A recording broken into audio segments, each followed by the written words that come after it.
Hi everybody, thank you for joining the Virtual Equine Educational Week. My name is Cheryl, I'm a senior equine industry and management major, and my partner and I today are going to be focusing on rider safety, specifically helmets. Hi everyone, my name is Tegan. I'm a senior at UNH studying equine industry and management. I'm here with my two friends, Duke and Oshkosh, and we're going to talk to you today about helmet fit.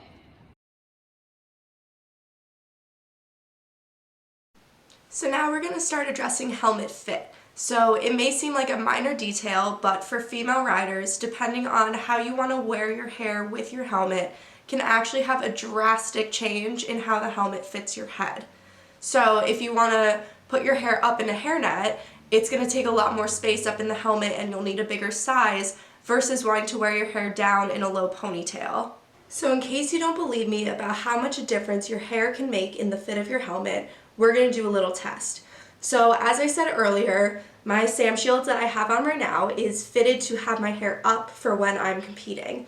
So the test that we would do would be, again, to lift up the helmet and kind of jiggle it side to side, and only your eyebrows should move. It shouldn't be popping off of the top of your head. And as you can see here, mine doesn't. I can wiggle it all over the place and only my skin is moving. And then when you stand up, bend over at the waist, shake your head all over the place. Your helmet shouldn't be popping off the top of your head. And as you can see, there was little to no movement. But now, if I take my hair out of my helmet, put my helmet back on my head, lifting up to do the eyebrow test, I feel it popping up around the sides of my head. It's no longer just moving my eyebrows. As you can see, I have to push it back down. And what happens if I stand up? I stand up, shake my head around, helmet slides off. And that's how much of a difference your hair can make in your helmet. Having one helmet and wanting to switch between these two methods of wearing your hair poses a really big safety issue. Since you would have to buy the helmet in order to accommodate for all of your hair, it would be a bigger size. So then if you wanted to take your hair out and wear it in a long ponytail, your helmet would then be too big for your head. Ideally, when you get a helmet fit, it should be snug to your head all around the circumference of your head, as well as sitting flush to the top of your head. There are two potential ways of dealing with this issue. You could either go and get a helmet and have it fit specifically to having your hair either up or down and sticking to that decision so that your helmet fits properly at all times. Or you could have two different helmets. So that's kind of what I do in order to deal with this issue. I'm more comfortable riding with my hair down, so I have one helmet that I use for schooling that is fitted so that I can have my hair down and it fits me comfortably. And then I have another helmet that I compete in that is fitted to having my hair up. The next thing to take into consideration is then going to be the shape of your head. So helmets tend to be in either more of an oval shape or more of a round shape. So this is where it becomes important not to become too fixated on a certain brand, as certain brands of helmets tend to cater to certain shapes of shells more than another.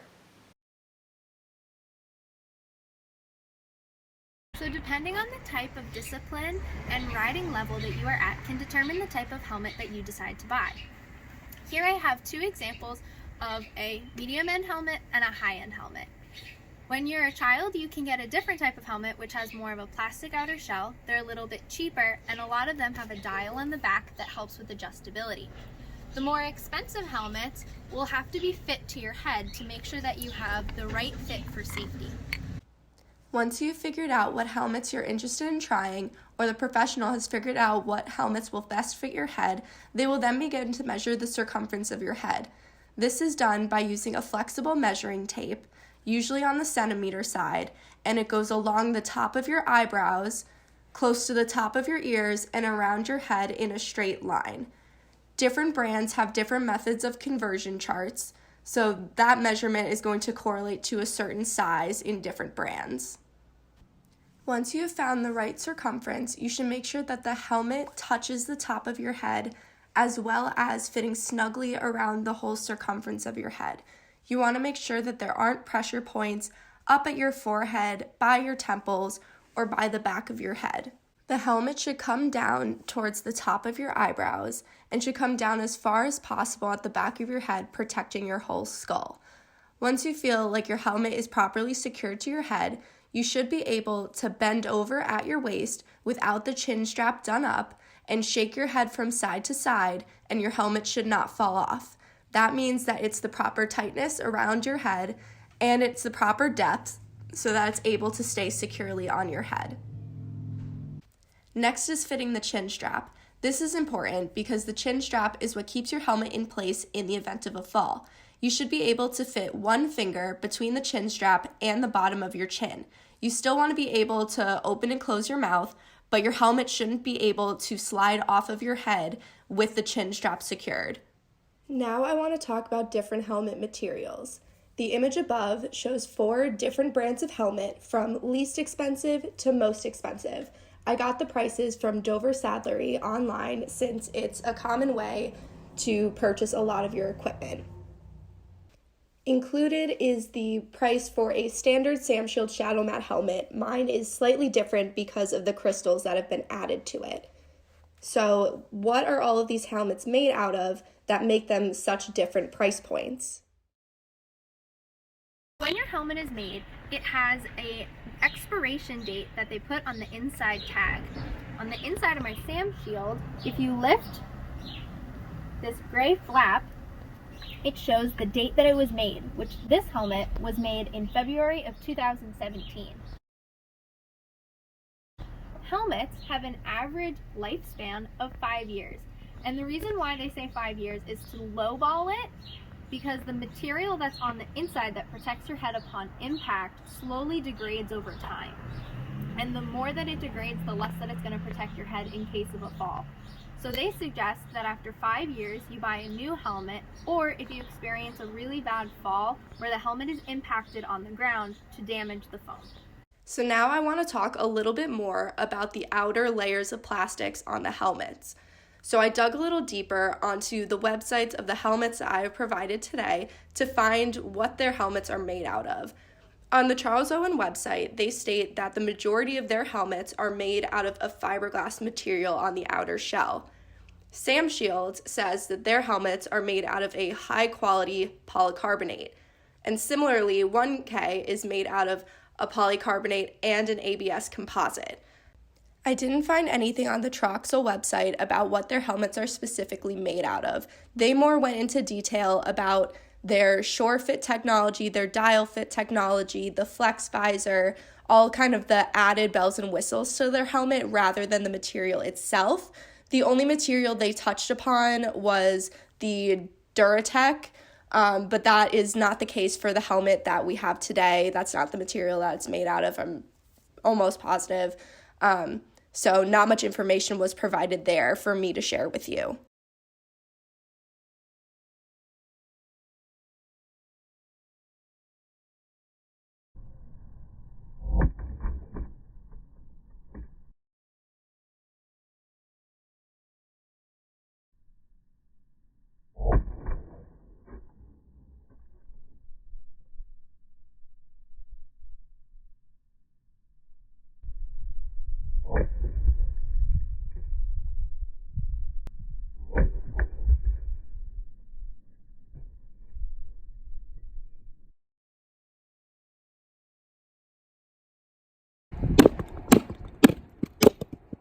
Vent systems are a huge added bonus to helmets, and they come in a variety of designs.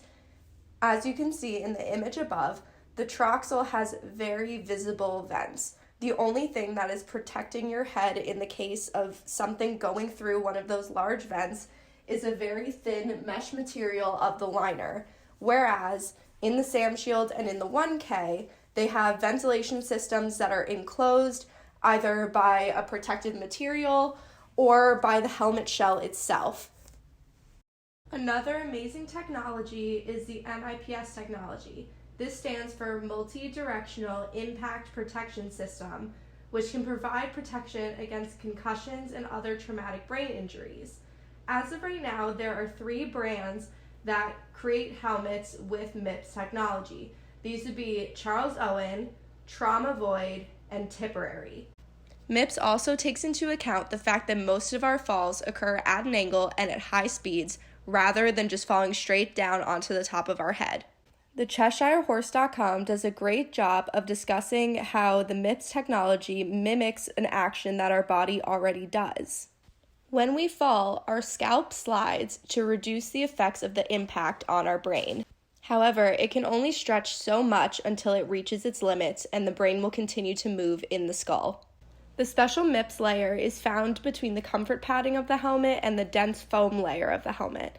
The MIPS layer is low friction and allows for sliding motion of 10 to 15 millimeters in all directions. You can read more about MIPS technology at MIPSprotection.com, CheshireHorse.com, or the various helmet websites that provide MIPS technology. These will be linked down below. Thanks for watching our video. If anyone has any questions or comments, please feel free to leave them in the description box below. We will also include a link to a PDF that you can download and print so that you can follow along with the video. Stay safe, everyone, and I hope you have a great day. So thank you for watching this video today on rider safety. If there's one thing that I hope you take away from this presentation, it's that there's not necessarily a safer helmet out there among all of the brands that are offered. The safest helmet is one that fits correctly and has been fitted by a professional, is comfortable, has the right certifications, you haven't fallen off in it, it hasn't expired, and you wear it at all times. So thank you for watching this video, and I hope that everybody is staying healthy and safe at this time.